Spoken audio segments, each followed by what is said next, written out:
Você pai, a você mãe, a você responsável relacionado a brinquedos como cama elástica, escorregador, balanços. Eles estão nas escolas, na área de lazer do nosso prédio e também nas praças. E por isso eu convidei a médica pediatra Marcela Braz. Tudo bem? Seja muito bem-vinda ao Ver Mais, para ajudar a gente nesse alerta, porque às vezes a gente está ali naquele clima de férias, vai com a criançada para o parquinho e não lembra dos perigos, né?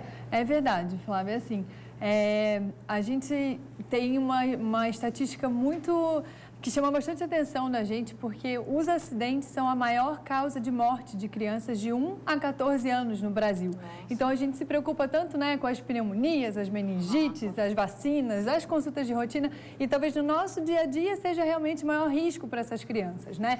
Então, tem uma série de coisas que os pais realmente podem ficar mais atentos. Cabe à escola também, né, monitorar o seu ambiente. A gente sabe que Corpo de Bombeiros, Secretaria de Educação, a própria Prefeitura também tem que fazer ali uma vigilância dessas áreas de lazer das escolas e tal, da pracinha. Cada prédio tem o seu local ali também, né, como você disse, de brincar e tudo. Então, sempre tem que ter esses órgãos e pessoas responsáveis por isso. Mas os pais são os que estão ali, né, no eu momento. acho importante a gente lembrar, porque às vezes a gente está num momento de descontração. Isso. Até em aniversário, por exemplo, né? Não vamos ficar focando no caso da escola, porque vai ser investigado, a gente não sabe exatamente o que aconteceu lá. Mas o aniversário, a gente contrata a cama elástica, que às vezes vem com monitor, às vezes não vem. E às vezes vem com monitor que está ali só por estar, só para dizer que tem um monitor e não chama a atenção da criança. Aí você está envolvida em servir, envolvida em conversar e aquela criança acaba ficando livre. Isso. E, nossa, a cama elástica é muito perigosa mesmo, né? Tem que ter um monitor cuidando. Isso, tem que ter sim um monitor cuidando. É muito importante respeitar, porque dependendo do tamanho dessa cama elástica, a gente sabe que tem um peso máximo que ela suporta. Então, o número de crianças dentro da cama elástica tem que ser respeitado. A gente pede para não passar de no máximo 3 crianças, né, para ser uma situação assim um pouco mais controlada. Tem que ter bastante atenção no entrar e no sair, porque às vezes não é nem só na cama elástica, é naquela escadinha que desce ou que sobe que acontecem os traumas. Uma coisa também fundamental é que a idade das crianças seja mais ou menos a mesma. Então, não dá para um menino de 10 anos pular ao mesmo tempo de uma menininha de 2, porque é claro que o impacto vai acontecer alguma coisa mais grave. Verificar quando a gente for alugar, né, esse tipo de brinquedo, verificar se está tudo em ordem, checar a lona, checar a rede, ver se as molinhas estão todas conectadas, né, certinhas ali. Então, e o monitor ali para controlar realmente essa situação. E quando a gente mora em prédio, vale ficar atento à questão da manutenção. Eu já vi, por exemplo, às vezes um prego um pouquinho, coisa mínima, assim, mais para cima, mas se a criança vai escorregar, vai machucar com certeza. Com certeza. Corrimão do escorrega, né? Então, a pontezinha mesmo, que a gente fala de faltar uma tábua. E eu acho que uma coisa que é muito importante também a gente avisar os pais é de que forma essas crianças devem frequentar esses ambientes. Então, seja nas escolas, nos parquinhos, nas festas, tentar ir com um calçado, tipo um tênis, alguma coisa mais fixa, evitar os chinelinhos, os tamanquinhos que deixam a criança um pouquinho mais solta, não botar as correntinhas, pulseirinhas, porque podem enroscar, podem, né, machucar. As crianças que usam o óculos de grau, retirar também. Retirar, justamente, tudo que for pontiagudo. Então,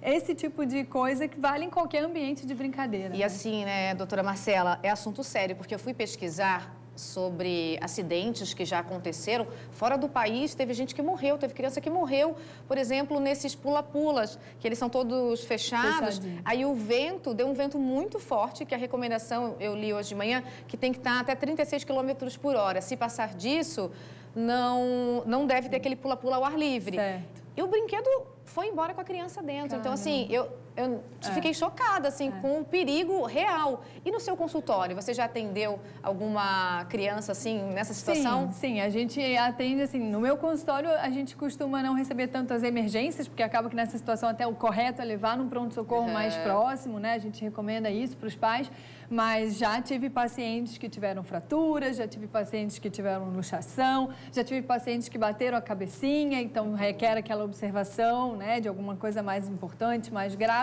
Então, são cuidados que realmente são muito importantes. Como a gente identifica assim, esse acidente, não só em parquinho ou em casa, a criança caiu, como que a gente identifica se foi grave ou não? Que sintomas a gente tem que ficar atento? Então, assim, em relação ao da cabeça, né, que é o que as mães mais se preocupam, a gente fala que são 24 horas de observação. Então, assim que a criança cair, se por um acaso ela perder a consciência, então desmaiou com a queda ou começou a ter vômitos imediatamente após a queda, essa criança precisa ser avaliada imediatamente. Então, é pegar a criança e imediatamente ao pronto-socorro, porque tem que passar por uma avaliação.